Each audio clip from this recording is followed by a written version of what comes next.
Web apps are great. They support this wide range of development platforms, and they do that fine. I mean, I can have a WordPress site up, I can have a Node.js site up, but we are in a Microsoft course, so we're going to talk about the cool things that work in the Microsoft environment, probably a little more than we do anything else.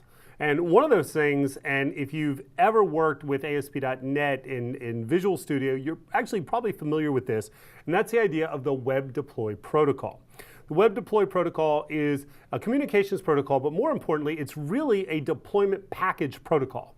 And you can define web deploy packages that can then be deployed into IIS implementations, such as what you would find in an Azure web application, okay, or web app. So it simplifies the process, and it really does. And frankly, when I have to think about deploying web applications, then I get a little bit of a headache because I'm very spoiled using the web deploy. I'm just going to be honest. Not that I can't do it other ways, but I'm very fond of doing it this way because it's the least amount of effort on my part.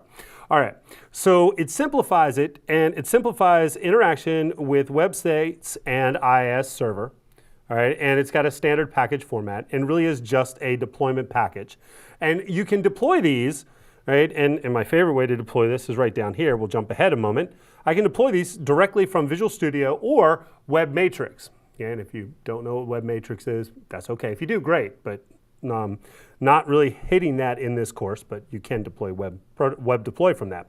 Anyways, in addition to that, and I go right into Visual Studio, essentially click the deploy, and it's going to deploy a web deploy, and very, very simple. But I can also generate a package and then have that package be deployed by an administrator, right? And to be, being realistic, direct deploy is fantastic in your dev environment, right? But most system administrators, most web administrators are not really excited about having a developer deploy directly to the production environment. So one option is that I can create this package, say from Visual Studio, and then the package can be installed using IIS Manager or command line tools or PowerShell, right? And so I can do that. And also, it can be remotely installed with IIS as well, instance. So I can actually use IIS Manager against a web app and deploy a package that way.